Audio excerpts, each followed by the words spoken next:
hukum multi level marketing itu halal atau haram? Ya, saya katakan secara singkat. Ya, hukumnya ada perbedaan pendapat karena ini adalah bisnis baru yang tidak ada atau belum ada di zaman Rasulullah Muhammad Sallallahu Alaihi Wasallam. Tapi para ulama memberikan kaidah al-aslu fil muamalah al-ibahah. Pada dasarnya berbisnis itu halal. Orang boleh menciptakan, meng-create model-model bisnis yang baru walaupun belum ada di zaman Nabi. Bapak Ibu kalau zaman Nabi jual belinya orang harus ketemu, melakukan ijab qabul. Saya jual sapi saya dengan harga sekian juta, saya terima. Lama-lama sistem jual beli berubah. Ada yang namanya supermarket. Supermarket itu ada ijab qabulnya nggak Bapak Ibu? Secara lisan? Tidak. Bapak Ibu kalau belanja ke mall, ke supermarket, ngomong nggak Mbak, saya beli mie, saya beli gula, saya beli beras, disebutin nggak? Tidak. Ngomong nggak? Tidak. Malah ngapain? Langsung ambil bayar. Orang kita belanja macam-macam, mbaknya malah nanya, nggak sekalian beli pulsa Pak? Loh, ini belum diomongin kok malah ngomongin pulsa, ya kan? Apalagi kalau Pak Bayu, Mbak boleh nanya nomor teleponnya Mbak boleh. Dan tidak ada ijab qabul secara lisan. Ini artinya apa? Sistem jual beli berubah. Berubah lagi ada yang namanya vending machine. Ya, mau beli minuman di bandara nggak pakai ngomong, cuma mencet alat. Yang jualan siapa? Mesin. Jadi ijab qabulnya gimana?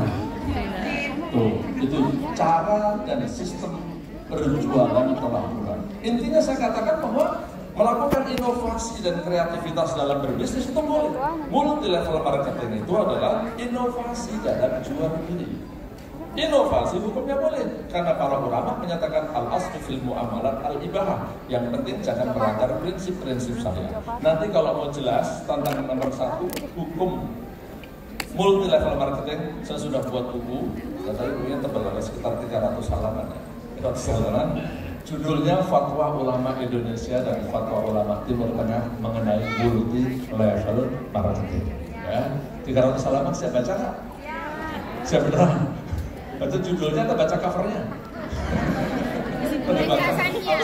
Ulama-ulama dari Saudi dan Timur Tengah umumnya mengharamkan. Iya. Fatwa ulama Saudi dan Timur Tengah dari Yaman, Mesir saya baca juga. Kira-kira saya jawab singkatnya begini. Bahwa studi kasusnya berbeda. Di dalam fatwa itu dijelaskan nama-nama perusahaan yang difatwakan oleh ulama Saudi yang haram itu. Saya mau nyebutin gak enak ya, karena di depan umum enggak.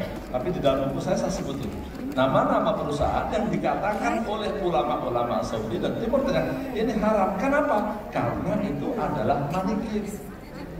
Ya, manikin. Dia melakukan exercise markup dan lain sebagainya. Ya, nanti insya Allah jelasnya dibaca di buku itu. Nyebutin nama perusahaan orang lain nggak boleh kan? Menyebutkan positifnya atau negatifnya jangan. Kalau menyebutnya positifnya, dia harusnya bayar iklan saya. Hanya secara detail yang diharamkan itu perusahaan multi level marketing yang bagaimana? Adapun di Indonesia multi level marketing itu jumlahnya banyak, tidak sama. Saya dan juga Pak Ustadz Bukhari itu sudah membaca marketing plan-nya perusahaan yang sudah mengajukan syariat. 12 itu semuanya beda-beda, tidak ada yang sama, semuanya beda, tidak ada yang persis kan? Ya, nih berikutnya.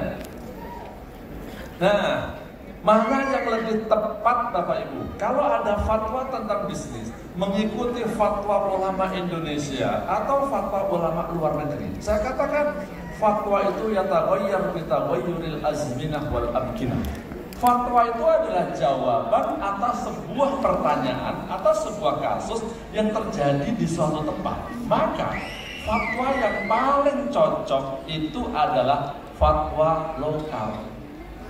Bapak Ibu kalau membaca ini tentang bisnis ya, fatwa yang disampaikan oleh ulama di Saudi itu terkait dengan kasus yang di Saudi.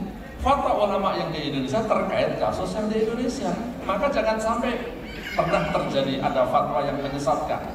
Fatwa ini begini, ada ustadz ditanya bagaimana hukumnya demo. Ini ustadz menyebutkan hukumnya demo haram, orang yang demo halal darahnya. Ini ada di YouTube, tapi saya nggak sebutin namanya. Ini gara-gara masalah menempatkan fatwa. Fatwa yang menyatakan demo haram itu fatwa di Saudi. Yang memang negara Saudi melarang yang namanya demo. Nah kalau demo produk paten boleh nggak Pak Nasir? Ya kalau demo di Indonesia itu dilindungi undang-undang kebebasan berpendapat, bagaimana dikatakan haram? Ini contoh yang tidak cocok. Apalagi membahas tentang fatwa-fatwa di bidang multilevel marketing. Yang keempat, fatwa kolektif itu lebih mendekatkan kepada kebenaran. Nah ini juga sudah saya sebut. Nah nomor 5, PLBS itu berbeda dengan money game dan MLM tipu-tipu. Saya katakan kira-kira PLBS atau multi level marketing syariah itulah the true MLM. MLM yang sebenarnya. Tepuk tangan buat Renner ya. Dan kita harus menjadi